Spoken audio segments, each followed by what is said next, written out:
Hey, I'm Coach Colin Castello here with Shot Mechanics Basketball, and today I'm going to teach you how to pass the basketball, and welcome to our Dime School.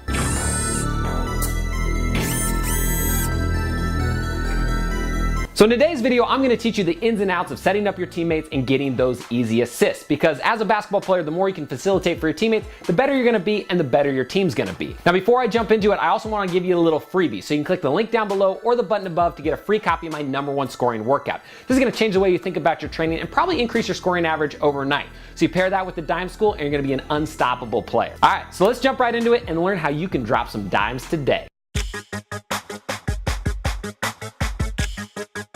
So as a passer, the very first thing that you want to be on the lookout for is what we call passing windows.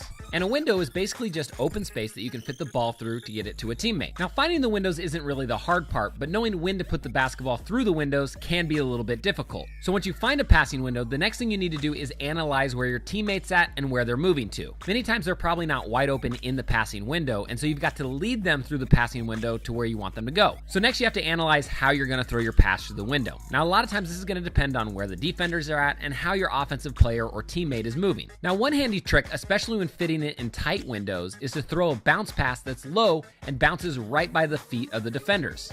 By throwing it low through the window, it makes it really hard for the defenders to bend over and get a hand on the pass. So a lot of times you see them sneak by. Now, once you start looking for these windows, you're going to start seeing them all over the court. You're going to see them in transition. You're going to see them running your offenses off the attack dribble drive. But a lot of times you're going to see them a ton out of a pick and roll. And that's really one reason why pick and rolls can be so devastating, is because many times coming out of it, you're going to have multiple passing windows to work with. And the more windows you have, the more likely you are to make a play and get that assist. All right, so remember, key #1 is to locate those passing windows. Key #2 is read your teammate and see if they're moving into the window. And key #3 is to make sure you fit it through the window away from where the defense can get a hand on it.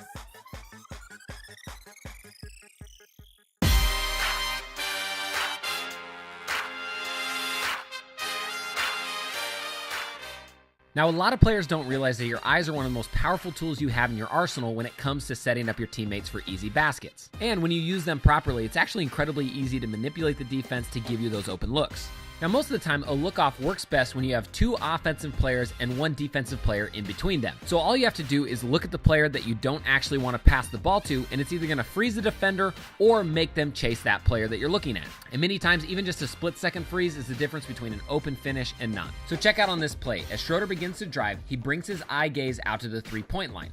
This causes LeBron James to react and open up the passing window even more for the backdoor cut. So then all he has to do is drop it through the window, and it's an easy bucket from there. So if you can always be on the lookout for that 1 defensive player trying to cover 2 offensive players, you're in a great position to use your eyes to fake them out. Now, once you master this skill, it's incredible how easy it is to manipulate pretty much any defender at any point in time just by looking off the opposite direction. This is probably one of the main reasons why guys like Ricky Rubio are such phenomenal passers. And what's really cool is it doesn't take any extra athletic ability or talent to be able to do this kind of passing. You just have to use your head and think about the play as it's developing.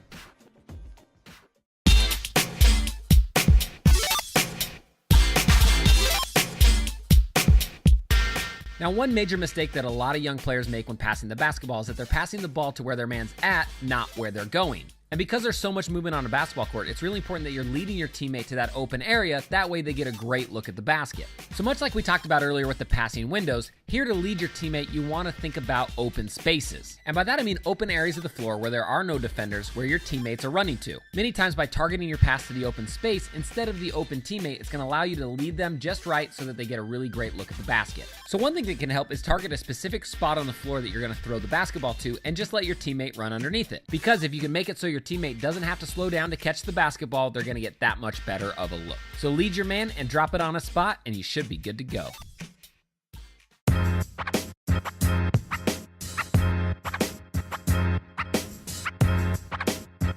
Now, a ton of players missed assist opportunities just from holding onto the basketball too long and not making quick decisions. Because basketball is such a fast-paced game, if you can get the ball out of your hands quickly, generally that's going to set your man up better for an open look. So one thing that can help is if you get in the habit of reading the floor as the pass is coming to you. So check it on display as the ball's being passed to Marc Gasol, his eyes are already starting to drift to see where his teammates are at. And because of that, he's able to make a quick decision as soon as the ball hits his hands. That way he catches the defense off guard. Now just this little trick alone is good enough to get you an extra 2 or 3 assists a game just by getting the ball out of your hands quickly before the defense is set or rotated. And the best part about this is that coaches absolutely love when you make quick decisions with the basketball. Because again, like we mentioned, the faster your decision, the faster faster it's going to make the defense move and the more out of position they're probably going to be. So if you train yourself to make faster decisions, not only are you going to get more assists, but you're probably going to get more playing time, because even if you're not technically getting that stat as an assist, you're still going to be setting up your teammates and keeping the offense moving. So work on reading your teammates as the ball's in the air coming to you, and you're going to be able to make faster decisions.